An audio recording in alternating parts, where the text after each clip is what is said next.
and welcome to In the Kitchen with Mary Mac. Today's episode is about Easter bread. And I thought Easter bread would be kind of an interesting thing to do, being as Easter is almost upon us.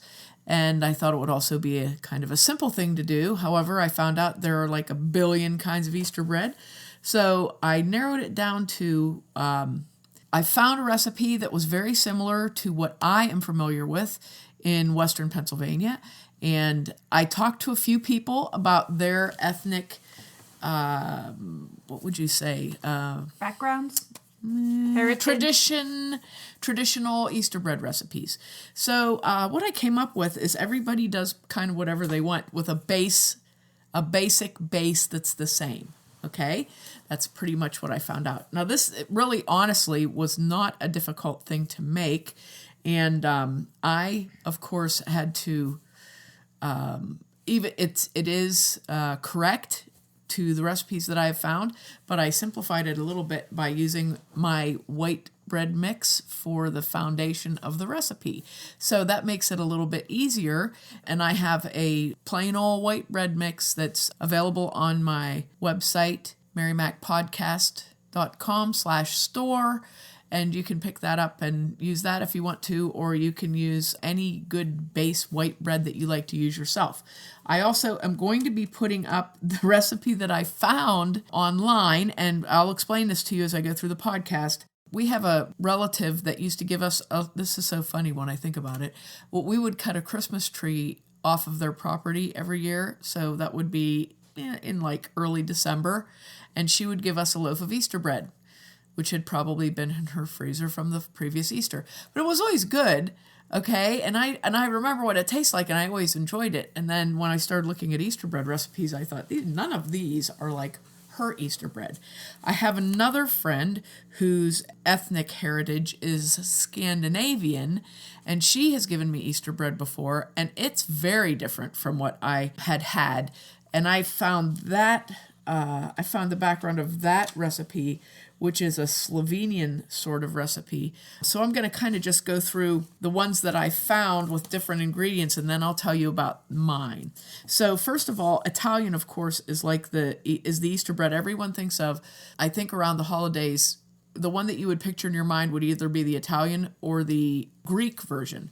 The Italian version, with all of the many recipes I looked at, the Italian version, and all of them are similarly sort of like a sweet dough recipe. If you are looking at various Italian recipes, there's actually one that has about 5 different kinds of cheese in it. That one I have never had. I've heard of it, but I've never had it. So I did find a recipe for that. I also found that the Italian breads can have anise, orange zest, orange extract, candied orange peel, lemon zest, which is, lemon and orange zest are the, you scrape the outside of the fruit and you get little peelings off of it, and that's what the zest is. So you can have lemon zest, lemon extract, you can have almonds, candied orange peel, I said that already. Sometimes they have a sweet glaze on them with sprinkles, and sometimes they also put the colored hard-boiled eggs on them. And any combination of these. Colored hard-boiled eggs? Oh, you didn't have... Yes, that's a thing. So sometimes they would have almond extract and nothing else. They would have anise extract with candied orange peel. They can have lemon extract with almonds. They can have the sweet glaze on them or just the egg wash on them. Sometimes they have the sweet glaze and they have those little sprinkles that are round little balls on them that are decorative looking. And as I said, sometimes in the braid, they tuck hard-boiled eggs that have been dyed into the braid. Sometimes they make the braid look like a wreath, a round, big round wreath braid, and they tuck the eggs inside of that. Yes. De-shelled? No. With shells. With shell. They stuff that egg in there and bake. You can bake an egg in bread that's been hard-boiled. It's not going to get more cooked. It just is cooked already. Yeah. I'm having a hard time picturing this. Oh, they're so festive with those eggs in there. I always thought that was the weirdest thing when I was little. We used to see those at family things, and I would think, why did they do that? Well, anyway, The Czechoslovakian version of Easter bread typically is the same base bread recipe with almonds and raisins in it. And that can have a sweet glaze on it or not a sweet glaze. Hot cross buns, if you've ever seen those, are a version of Easter bread that's typically Great Britain, British Isles sort of thing. And those are little buns, little mini versions of Easter bread in bun form. And they always have a little cut on the top with white icing, a heavy white icing cross. And they usually have raisins or currants. So they're a little bit of a curranty bun there. The Greek version of Easter bread is typically the braid in the shape of a circle or a long braid, so it's either a wreath or a long thing, and they have colored eggs tucked into the braid. The bread is flavored with anise and citrus, which would be lemon peel and orange peel and the candied orange peel mixed into the bread. And they usually, when they do the egg thing, when they put the hard-boiled eggs in that are colored, they put the multicolor sprinkles on them with the thin glaze icing. The Slovenian version is very similar to my friend's Scandinavian version, so I'll just kind of blend those together. And that has cardamom in it, and the citrus flavorings, and raisins, and a variety of nuts. So that is a very much more, there's a lot more inclusions in that. It's a denser bread. The Ukrainian babka typically has citrus in it, which is almost always lemon in the babka, and raisins. And the interesting thing about babka is it's baked in coffee cans, and that it kind of makes me laugh. But my friend and I were talking about this afternoon. Her grandmother had a variety of very clean cans, like that soup cans, vegetable cans, coffee cans. They used to make coffee cans out of metal, children, back in the olden days. But anyway, they would have both ends cut out of them most of the time. Sometimes they still had one end in them, but usually they had both ends cut out, and they would put foil over the ends of them to keep the dough in there. Sometimes they would have just the bottom in them, and they would bake the bread in the can. Some of them had the kind of can opener that cut around the edge so the bottom could come off, but you could jam it back on there again. Very interesting kind of a thing. And I remember my mother used to make banana bread in soup cans all the time. So they would save coffee cans, which used to be a 3-pound, a can that would hold 3 pounds. So think about the size of that would probably be about 6 inches in diameter, about 8 inches tall, and they would bake the bread in that.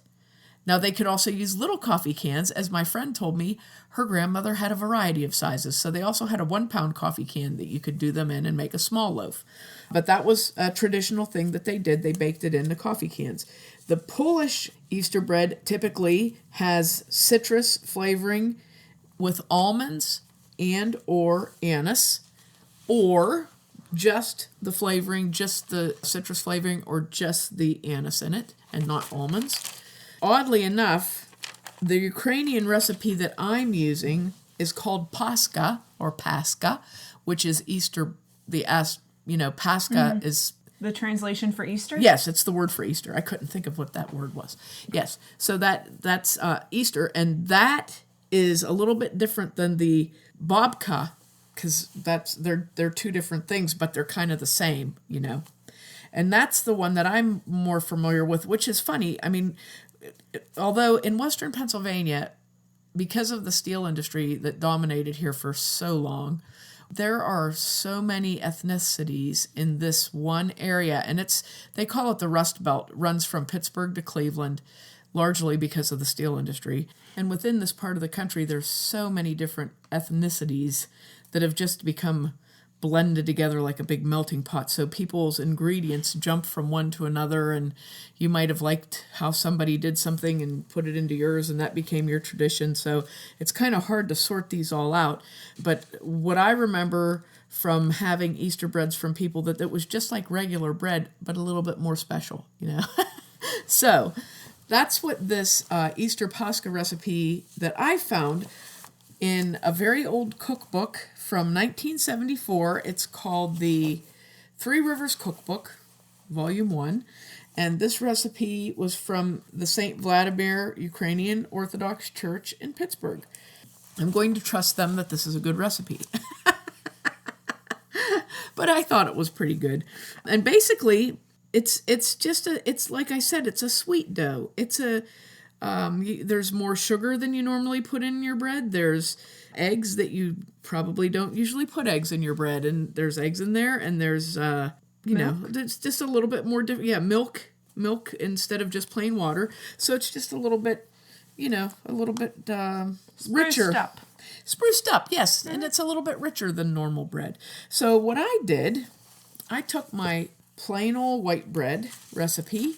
The way my bread mixes are, there's a large packet that has the main part of the mix in, which would be the various flours or grains and the sugar and the salt and whatever other, if there's wheat germ or wheat bran or oats or whatever added into that. So that's all in one packet. And then there's another little packet for kneading, and there's a little pack of yeast in there too.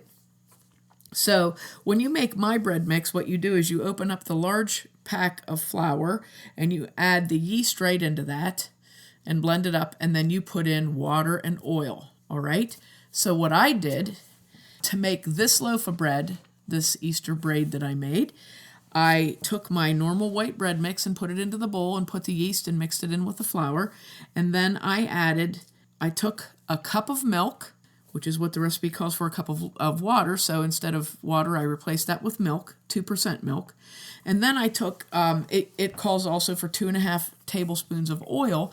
So I used 2.5 tablespoons of butter. And I put the butter into the milk and I heated that until the butter melted. So it was at a nice temperature. You could, it was tepid. I took that and I beat an egg and had the egg ready. So I put the warm milk and butter into the flour and blended that in, and then I added the egg and I blended that in real well, and then I started to add my additional flour for kneading. I ended up having to use about a half cup of more flour than what I had in that packet, but I blended it together and kneaded it, and then I put it into an oiled bowl, and I let that rise for an hour, which is longer than my normal rise time. But in this recipe, I was looking, it's like an incredibly long time they let things rise. I don't know why, but maybe yeast was different in the 70s, I don't know, or previous to that. But anyway, I let it rise for about an hour, and I punched it down. I divided it into 3 equally sized balls of dough, and I made those into ropes, and then I braided them. I greased a cookie sheet to bake the bread on, and I braided them right on that cookie sheet and tucked the ends in, and it took me like 4 tries to braid it because I hadn't braided anything in so long I couldn't remember how to do it. So I kept having to unbraid it and braid it and unbraid it. After I braided it, I let it rise for a half an hour, and then I brushed it with a beaten egg really well, which when you do that, it makes it nice and shiny. It's beautiful looking. And then I baked it in a 370 degree oven for 32 minutes. And it came out absolutely fantastic. I'll post some pictures of it. It's really good. It's not sweet. I didn't add extra sugar to it. You could add more sugar to it, but I feel like my bread mix has 2.5 tablespoons in it, and I thought that was okay. But if you wanted to make it a sweeter sweet bread, you could add more sugar. But it came out really good. And it's sort of like it makes it into a more like a dinner bread, or that you're having with your Easter meal, rather than a dessert bread, which is probably more like what some of the Easter breads are. You would think of in that range like a dessert bread, because they're very sweet and very flavorful. So, maybe not something that you would eat with your meal. This came out really good though, and I was really impressed with it because I was kind of nervous how it would come out doing that. So we're going to have our variation of our recipe for our mix up on our website and Facebook page with kind of instructions there. But what I also wanted to do was say this: if you, let's say, your family, if your family tradition is to have an anise flavored bread or something like that, you could easily do that just by adding a tablespoon of the extract, or not a tablespoon, a teaspoon. Good grief. That's a big difference there. I'm sorry, I looked at the wrong line. A teaspoon of the extract of your choice. I would say a teaspoon of vanilla or orange or lemon or almond extract. You could add a half cup of golden raisins. I would use golden. I would not use the dark raisins because golden raisins tend to be softer. And in bread, golden raisins work a little better in bread. You don't have to pre-soak them or anything. You can put them right in. A fourth of a cup of slivered almonds would be good in there. And you could also add a little bit more sugar. And I said there's 2.5 tablespoons of sugar in the bread mix itself. So you could add another 2.5 tablespoons up to, I wouldn't put more than a fourth cup of sugar because that would be very sweet. But you could experiment and play around with this a little bit. And it's really good. And it's not too difficult to make. And like I said, if you already make a white bread, if you have a white bread that you make now, just do those substitutions. Don't try this with like wheat bread. That's weird. Don't do it. It's going to be the wrong texture and the wrong flavor. So don't try this with a whole grain. This is a white bread recipe. And you can use unbleached flour if you would like to use unbleached flour and make it yourself. But this is strictly a white bread recipe that you're going to want to do this with.